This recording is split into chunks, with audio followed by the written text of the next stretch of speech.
ஆதியாகமம் 24ஆம் அதிகாரத்தினுடைய 56வது வசனத்தை நம்ம வாசிக்க போகிறோம். எல்லாரும் எடுத்துக்கொள்ளுங்கள். ஆதியாகமம் 24ஆம் அதிகாரத்தினுடைய 56வது வசனம். அதற்கு அவன், கர்த்தர் என் பிரயாணத்தை வாய்க்க பண்ணி இருக்க நீங்கள் எனக்கு தடை செய்யாதிருங்கள். நான் என் எஜமானிடத்திற்கு போக என்னை அனுப்பிவிட வேண்டும் என்றான். இன்னொரு விஷயம் கூட வாசிக்கலாம். அதற்கு அவன், கர்த்தர் என் பிரயாணத்தை வாய்க்க பண்ணி இருக்க நீங்கள் எனக்கு தடை செய்யாதிருங்கள். நான் என் எஜமானிடத்திற்கு போக என்னை அனுப்பிவிட வேண்டும் என்றான். கர்த்தருடைய பிள்ளைகளே, இன்றைக்கு இந்த 25வது நாளில் ஆண்டவர் நம்மோடு கூட ஒரு நல்ல வாக்கு தத்தத்தோட பேசுகிறார்.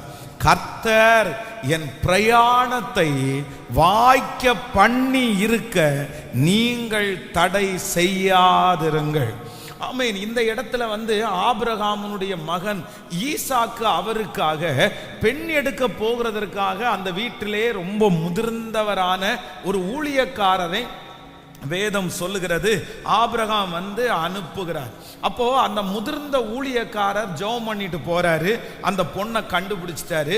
இப்ப அந்த பொண்ணை கூட்டிட்டு வர்ற அந்த சூழ்நிலையில எல்லாம் ஒழுங்குபடுத்தி இருக்கும்போது அந்த இடத்துல ஒரு சின்ன ஒரு காரியம் நடக்குது.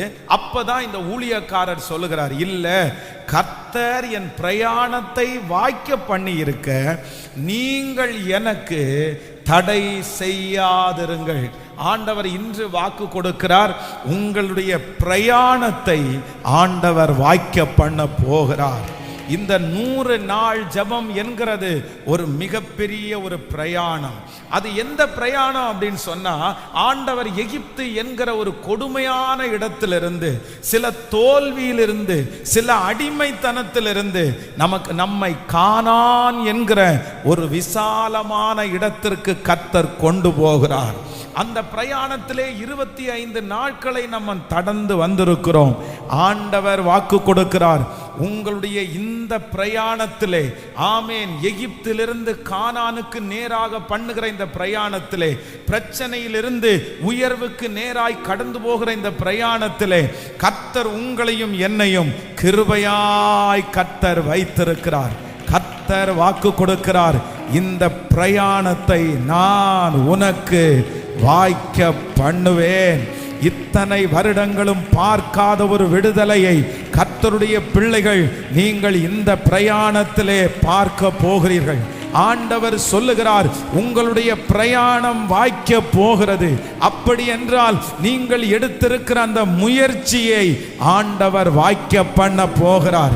இத்தனை நாட்களும் இல்லாத ஒரு பிரயாணத்தை கர்த்தர் நமக்கு தருவேன் என்று கர்த்தர் வாக்கு கொடுக்கிறார்.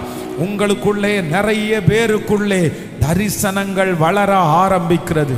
எதிர்காலத்தை குறிச்ச விஷன் வளர ஆரம்பிக்கிறது. கர்த்தர் நிறைய பேருக்கு யோசேப்புக்கு தரிசனத்தை கொடுத்தது போல உங்களுக்கு நிறைய பேருக்கு தரிசனத்தை கர்த்தர் கொடுக்கிறார்.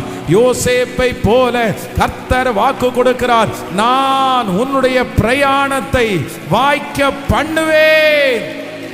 ஹல்லேலூயா.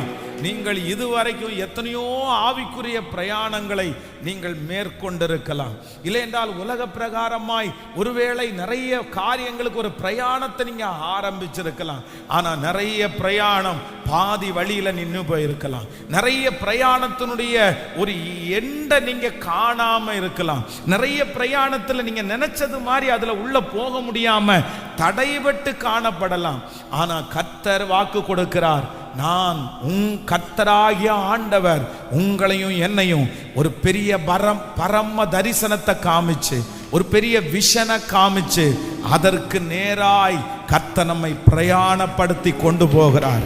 நீங்கள் இந்த ஜெபம் முடிய சில முடிவுகளை எடுக்க போகிறீர்கள். சில காரியத்தை நீங்கள் துவங்க போகிறீர்கள். கர்த்தர் உங்க மூலமாய் சில பிரயாணத்தை ஆண்டவர் துவங்குவேன் என்று கர்த்தர் வாக்கு கொடுக்கிறார். நிறைய இடிந்து போன அலங்கங்கள் எல்லாம் இந்த பிரயாணத்திலே கட்டப்பட போகிறது. இந்த பிரயாணத்தில் வருகிற அத்தனை பிரச்சனைகளையும் நீங்கள் ஹல்லேலூயா கர்த்தருடைய துணையோடு நின்று நீங்கள் ஜெயிக்க போகிறீர்கள். ஆமென். கர்த்தர் வாக்கு கொடுக்கிறார், நான் இந்த பிரயாணத்தை வாய்க்க பண்ணுவேன், வாய்க்க பண்ணுவேன். கைகளை உயர்த்தி சொல்லுங்க, நான் இந்த வார்த்தையை நம்புற ஆண்டவரே. நீங்க தொழில் என்கிற அந்த பிரயாணத்தை ஆண்டவர் வாய்க்க பண்ணுவார். வெகு சீக்கிரத்தில் பிள்ளையினுடைய காரியத்திற்காக நீங்க ஆரம்பிச்ச அந்த காரியத்தை, அந்த பிரயாணத்தை ஆண்டவர் வாய்க்க பண்ணுவார். ஆமென். உங்க குடும்பத்தை குறித்து எடுத்த அந்த பிரயாணத்தை ஆண்டவர் வாய்க்க பண்ணுவார். இதுவரையிலும் தடைபட்ட பிரயாணம் இனி தொடர போகிறது. இதுவரையிலும் தடைபட்ட அந்த வாழ்க்கை இனி தொடர போகிறது. நம்புறோங்க, இந்த 25வது நாளில் முழு பலத்தோடு இயேசுப்பா நான் நம்புறேன், நான் விசுவாசிக்கிறேன். ஆமென். உங்களால ஆகும், உங்களால முடியாதது ஒன்றும் இல்லை. இயேசுவே, என்னுடைய பிரயாணத்தை துவங்குறவரும் முடிக்கிறவரும் ஆகிய கர்த்தர் நீர் ஒருவர் மட்டுமே. ஹல்லேலூயா. ஆமென். தூதர்கள் உண்ணும் உணவால் என்னை போஷிக்கிற கர்த்தர். ஆமென். கர்த்தர் உங்கள் பிரயாணத்தை வாய்க்க பண்ணுவார். ஆண்டவர் உங்கள் பிரயாணத்தை வாய்க்க பண்ணுவார். ஹல்லேலூயா. அமைதியா இருந்தது போதும், சோர்ந்து போய் இருந்தது போதும், நீங்க மனம் நொடிஞ்சு இருந்தது போதும். நீங்க கர்த்தர் சமூகத்தில் ஜெபம் பண்ணி நீங்க உடனே உங்களுடைய பிரயாணத்தை நீங்க என்ன பண்ணுங்கன்னா ஆரம்பிச்சிருங்க. நீங்க முன்னேறக்கூடிய அந்த வழியை நீங்க ஆரம்பிச்சிருங்க. நீங்க சாதிக்கக்கூடிய அந்த சாதனையினுடைய காரியத்தை நீங்க துவங்க ஆரம்பிச்சிருங்க. எதை குறிச்சும் பார்க்க வேண்டாம். எந்த மனுஷனுடைய வார்த்தையும் நீங்க கேட்டு நீங்க சோர்ந்து போக வேண்டாம். கர்த்தர் வாக்கு கொடுக்கிறார், நான் உன் பிரயாணத்தை வாய்க்க பண்ணுவேன், உன் பிரயாணத்தை வாய்க்க பண்ணுவேன். அந்த காரியத்தை தைரியமா நீங்க துவங்குங்க. அந்த காரியத்தை நீங்க தைரியமா துவங்குங்க. ஞானத்தோடு நீங்க துவங்குங்க. கர்த்தரிடத்திலே கிருபையை கேட்டு துவங்குங்க. ஒன்னும் இல்லாம துவங்குங்க. ஜீரோல துவங்குங்க. எந்த எதிர்பார்ப்பும் இல்லாம நீங்க துவங்குங்க. அத்தனை பேரும் உங்களை குறித்து எதிர்மறையாய் பேசும்போது நீங்க துவங்குங்க. அடி அடி அதுனா உங்களுக்கு ஹோப் கொடுக்கறதுக்கு எதுவுமே இல்லைன்னா கூட கர்த்தர் வாக்கு கொடுக்கிறாரு, நீ துவங்கு, நான் உன் பிரயாணத்தை வாய்க்க பண்ணுவேன், உன் பிரயாணத்தை வாய்க்க பண்ணுவேன்.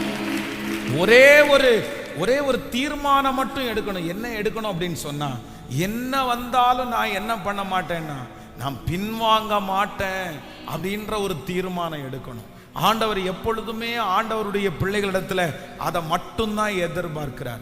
ஒரு பிரயாணத்தை நம்ம துவங்கிட்டோமா, ஒரு காரியத்தை செய்கிறதற்கு நீங்க ஆரம்பிச்சிட்டீங்களா, அதுக்காக திட்டம் போட்டு பிளான் பண்ணி நீங்க ஒர்க் பண்ண ஆரம்பிச்சிங்களா, போராட்டம் வரத்தான் செய்யும், பிரச்சனைகள் வரத்தான் செய்யும், மனிதர்கள் எதிராய் எழும்பத்தான் செய்வார்கள். நீங்க மேல போக போக பிடிச்சி கீழே இருக்கிறதுக்கு கொஞ்சம் பேர் காத்து கிடப்பாங்க.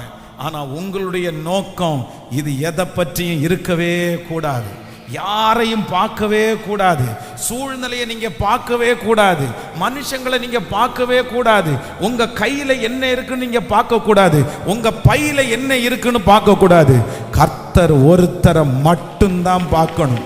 இந்த பிரயாண தூரத்துல, இந்த பிரயாணத்துல என்னுடைய விஷன், என்னுடைய தரிசனம், எனக்கு முன்மாதிரி, நான் கர்த்தரை மட்டும் பார்க்க போகிறேன்.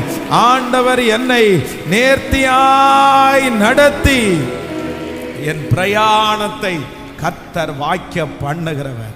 இதுவரையிலும் தடைபட்ட பிரயாணம் இனி வாய்க்கும், இனி வாய்க்கும். இந்த ஜெபம் முடி கர்த்தர் இந்த 25th டேல கர்த்தர் வாக்கு கொடுக்கிறார். திருமணம் வாய்க்கும், குழந்தை பாக்கிய காரியம் வாய்க்கும், அந்த கடன் பிரச்சனைக்கான காரியங்கள் வாய்க்கும், அந்த வேலை காரியத்தில் கர்த்தர் வாய்க்க பண்ணுவார். நீங்கள் கையிட்டு செய்கிறதுல வாய்க்க பண்ணுவார். உங்கள் பிரயாணம் வாய்க்க பண்ணுவார். விசுவாசிக்கிறீங்களா? இது கர்த்தருடைய வார்த்தை, இது ஆண்டவருடைய வார்த்தை. தைரியமாய் முன்னேறக்கூடிய பலனை கர்த்தர் தருகிறவர்.